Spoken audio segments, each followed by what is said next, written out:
I think the wild card will be between the two that finish behind the division winner. And so then what are you faced with? You got to have a one-game playoff and then probably either go play the Yankees or the Astros.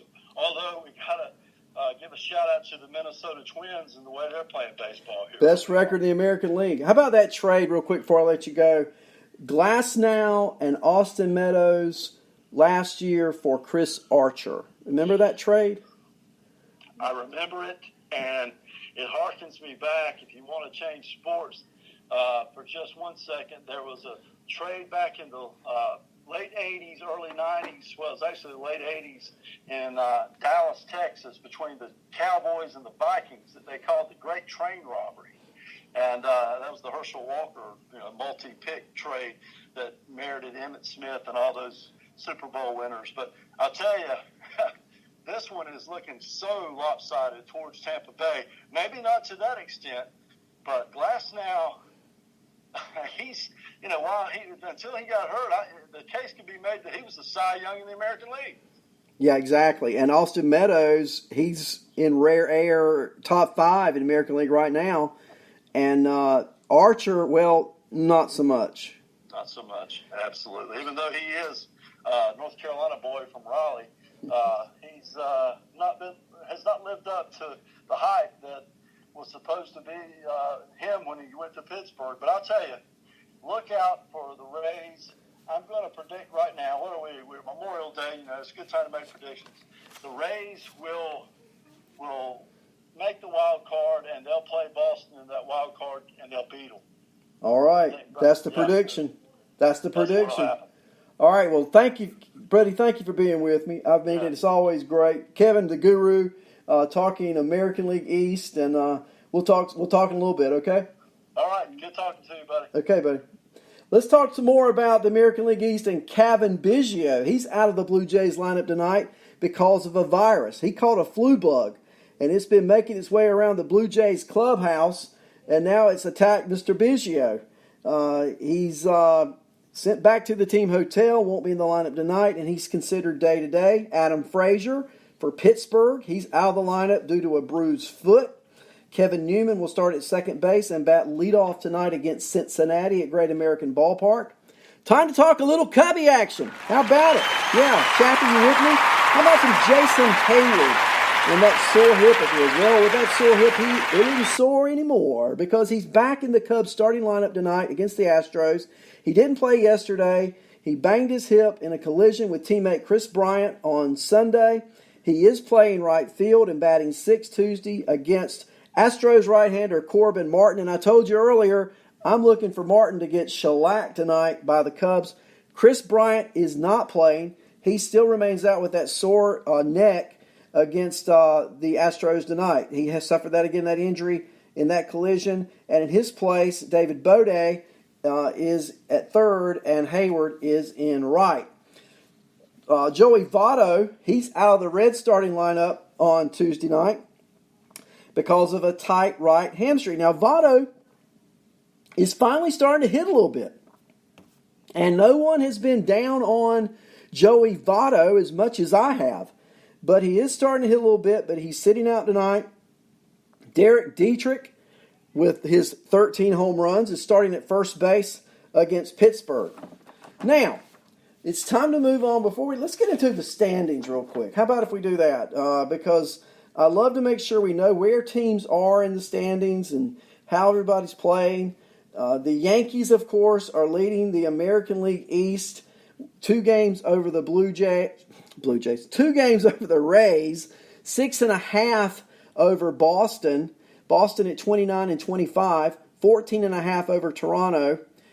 In the Central, Minnesota still leads the best record in the American League, 36 and 17, 19 games over 500, a 10-game lead over Cleveland. Cleveland has lost 3 in a row, and Minnesota is currently the only team in the American League Central with a winning percentage over 500. The White Sox are 12.5 out in that division. In the West, Houston still leading, 36 and 19, a 6.5 game lead over the swinging A's. The A's have now won 2 in a row. Yeah, That includes the suspended game they're leading in, which hasn't gone into the record book yet. But officially, they've won 7 in a row. But they haven't lost in 10 games.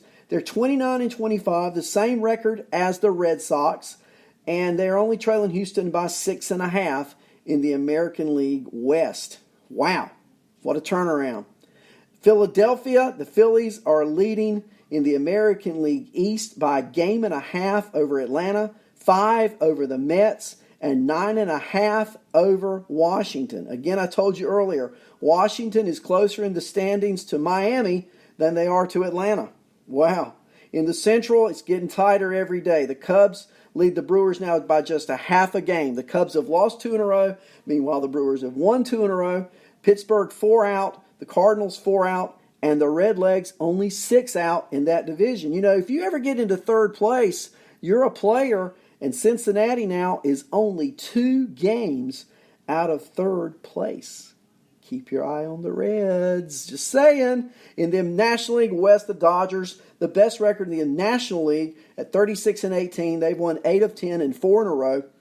Boy, they are just hitting the ball. I'm telling you. Arizona, 8 games out. San Diego, 8 games out. Colorado, 10 games out. So that's a quick look at the standings in the major leagues. Now, you know, for weeks I've been talking about a certain player, and when is Yordan Alvarez going to come up? Well, today, courtesy of YouTube, I have an interview with General Manager A.J. Hinch, and he's talking about Yordan Alvarez. I get asked about Alvarez as much as I get asked about Bregman. So it's every single day somebody will bring up Yordan Alvarez, and he's doing great things. We've had him move from first base to left field and DH and do a few things. One of the things that we really demand our guys, we want them to be viable options at a couple different spots. So yeah, we've had his arrival delayed a little bit because of the defense and certainly how our roster fits. The back of our roster is playing well. We've been giving Tyler White some at-bats to try to get out of his early season funk. Tony Kemp has come up and played well. Derek Fisher just came up and had a couple good hits yesterday. So it's a crowded roster, but he's worthy of a call-up any given day that we really feel like he's ready. Jeff and I both get asked about this kid so much, and you know, I say kid. I'm not going to call him a kid when he gets here because he's like 6'5", 260 pounds, and big Cuban left-handed hitter. He can walk in, and he's not going to sneak up on anybody, both physically and numbers-wise. What he's doing in AAA. Alvarez had another big day at the dish on Monday. He went 2 for 4 with a double, a walk, 3 RBIs for AAA Round Rock, and they won 8-4 over Nashville. Okay, he's now boosted his season RBI count to 63. 63 RBIs in only 47 games, folks, for Yordan Alvarez. His average is a Pacific Coast League leading 371. He paces the PCL in hitting despite going 2 for 24 since May 19 before breaking out of that slump on Monday. They haven't called him up yet, but I want you to, part 2 of that interview, take a listen to some more things A.J. Hinch said about Yordan Alvarez. What a lot of fans don't know is when guys are beat up. You know, I've got Michael Brantley playing left, he's beat up. I've got Jake Marisnik had played 9 or 10 games in a row, which doesn't seem like a lot until you realize you're a bench player, and he's hitting balls off his shin, and both of his legs were bothering him, so I gave him a day off the other day. So the outfield coverage became really important for us, and we're trying to be perfect with Yordan Alvarez's arrival, and we were facing 5 or 6 lefties in a row from the back end of the Red Sox series to the beginning of the Cubs series, and he'll get here when he gets here, and it's a polarizing topic nowadays with all the talk of the various topics, but we have a good team. We have a good team that we like speed, we like versatility. He's going to get here soon, and once he's ready, hopefully he bursts on the scene like a lot of the young players, like the Austin Riley in Atlanta or Brandon Rogers in Colorado, and these franchises that are excited about these young players. He's going to be right up there with those guys. Now, listen to what he said. He didn't get called up because they faced a lot of left-handers at the back end of Boston series and the front end of the Chicago Cubs series. And he could get called up any day. Well, I buy that because this is the manager talking, okay? Let's look at their schedule coming up. So 3 dates I want you to write down, all right? Tomorrow, Friday, and then the following Friday, okay? So here goes. I've been pretty good about predicting when players are going to get called up. In the next 10 days, Yordan Alvarez will be playing baseball for the Houston Astros. I'm not saying it's going to take 10 days, but within 10 days, he'll be playing baseball in Houston or on the road with the Astros. Here's why. Wednesday, Kyle Hendricks pitches in Houston, a right-hander. Thursday, the Astros are off. Friday, they begin a series in Oakland, and they face 2 right-handers in that series out of the 3 games. Great time to call him up, right? After that series completes on Monday, they have a 4-game set in Seattle. They're going to face 3 lefties in that 4-game set. LeBlanc, Kikuchi, and Malone. Now, Malone's not much, okay?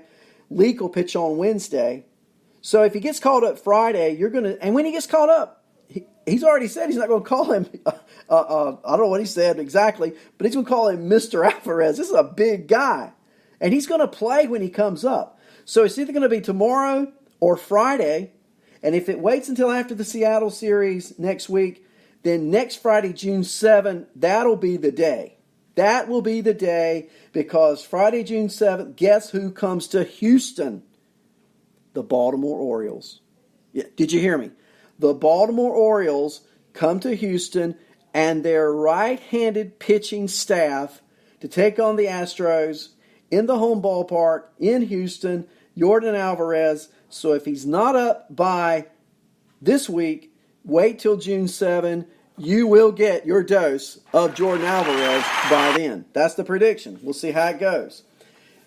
More discussion about the American League West. How about those A's? I'm telling you, they have just really turned it on lately, haven't they? And who's at the center of all that, guys?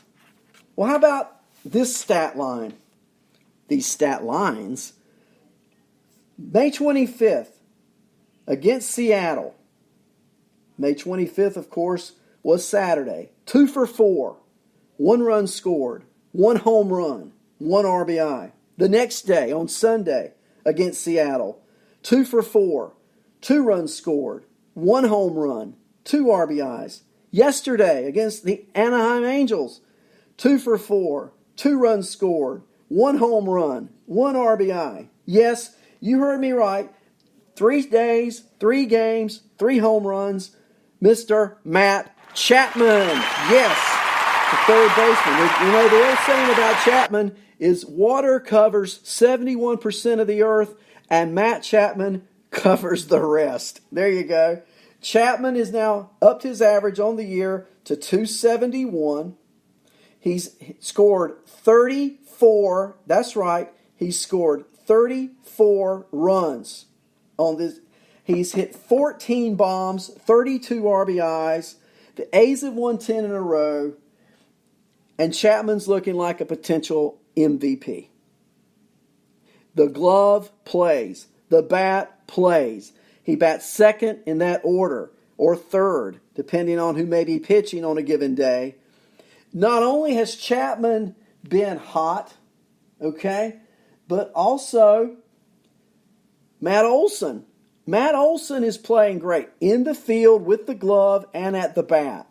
Oakland is now without Chris Davis, their most prolific home run hitter. Just imagine when he comes back to that lineup. Just imagine when Jesus Luzardo comes into that lineup, pitching for them. I'm telling you, Oakland is a playoff team this year. So that means if Oakland is, Houston is, somebody by default, probably the Twins obviously, got to win in the Central. That only leaves 2 spots for the 3 juggernauts in what we know as the American League East. So let's see how it goes. Chapman for MVP. All right. But now that follows up, and his surge is on the heels of a slump, really. Okay? He had gone 202 in 14 games before that. So Chapman's picked it up. The A's are picking it up. A player that's not picking it up, Travis Shaw.